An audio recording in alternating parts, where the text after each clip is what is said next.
The feed cuts away as the subjects prepare for the start of the experiment. We see a computer screen displaying the pulse rates of the 3 subjects along with an audio track of their heartbeats. We hear a loud bang, then a blood-curdling scream. The heartbeat on the monitor suddenly stops. Emily gasps, but Phillips remains calm. He tells her it's just a minor setback, nothing she should worry about. When the feed cuts back to the subjects, we see them huddled around Carrie, who's lying motionless on the floor.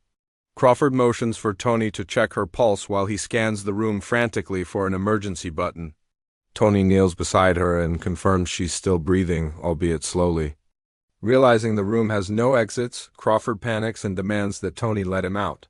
He pushes past Tony, knocking him over and making a dash for what appears to be a steel panel in the wall. As he pounds on the panel, a red light turns on above it and a voice echoes through the room. Subject 1 has initiated Phase 2, Crawford continues banging on the panel. But Tony stops him, pointing out that the noise isn't doing any good. Just then, the panel slides open, revealing an empty corridor. An eerie voice asks, "Subject 1, do you wish to leave?" Startled by the voice and the moving panel, Crawford hesitates, then makes a mad dash for the opening, disappearing from view. The voice says, "Subject 1 has left the experiment." We hear Carrie gasping for breath. Tony rushes to her side and helps her up. She collapses back into a chair, utterly traumatized. The other 2 subjects are shown signing documents releasing the facility and its staff from all liability. They also agreeing to be kept in the facility until they can safely be returned to their communities. But the document states that if either of them volunteers to end the experiment early, they'll be set free without any further psychological testing. Once they sign, both subjects are injected with a sedative. The facility staff arrive to escort the now unconscious pair out of the building. As they leave, Emily comments that she finds it hard to believe that people would willingly participate in such a cruel experiment.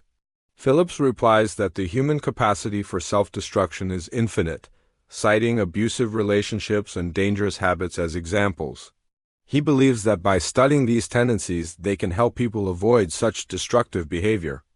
The feed cuts back to the control room, where the 3 subjects are hooked up to monitors displaying their brain activity.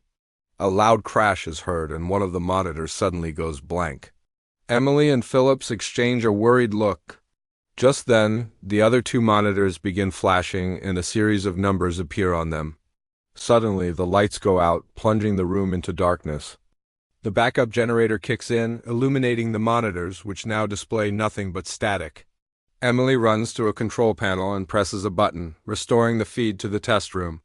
We see that the room is now filled with water, rising fast enough to submerge the heads of the test subjects.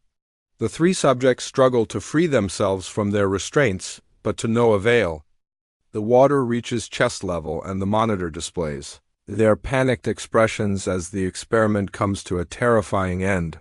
Emily faints, sliding off her chair. Phillips runs to her side, desperately trying to revive her. Back in the test room, the water continues to rise until the subjects are completely submerged.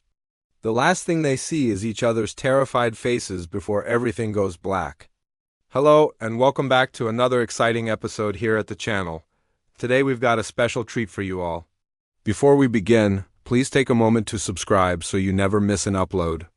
After reading about an opportunity to make some quick cash in the newspaper, 5 people show up to the address listed in the ad. All of them are desperate for money, so they're willing to try anything. However, when they arrive, they find themselves locked inside a nondescript room with a man named Phillips who claims to be from the Institute for Research on Exceptional Abilities. He introduces himself and welcomes them to the first phase of testing. Phillips orders them to write a contact number on their forms. Paul admits he doesn't have one. Phillips then instructs them to seal all personal belongings, including phones, into envelopes. Tony protests, saying he's waiting for a call from his girlfriend, but his phone is taken anyway. Then Phillips drops a bombshell.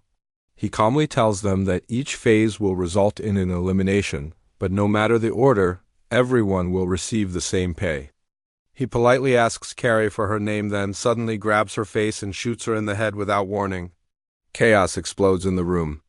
The others hit the floor as Phillips walks out and locks the door. Crawford checks Carrie and confirms she's dead. Meanwhile, Tony claps and laughs, convinced it's some kind of prank for YouTube. Furious, Crawford drags him to the body to force him to see the truth.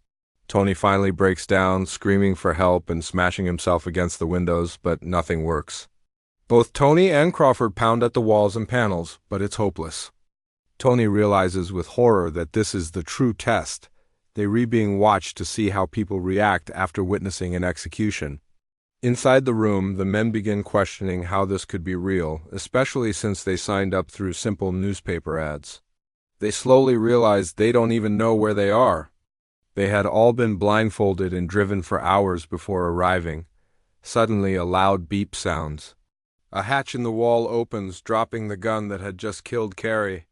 Pohl grabs it and points it at the others, convinced the four-phase elimination means only one person will survive.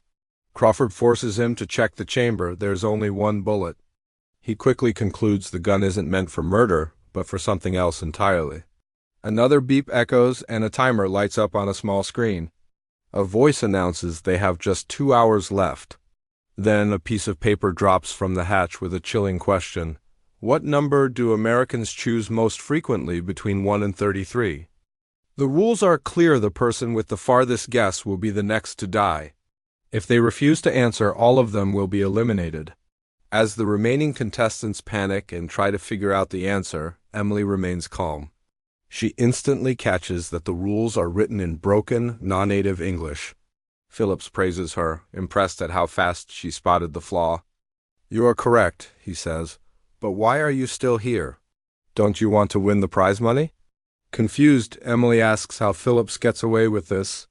"The families simply report the missing people and the cases remain unsolved," he explains. "This must be some kind of government operation." "Not this time," Phillips replies.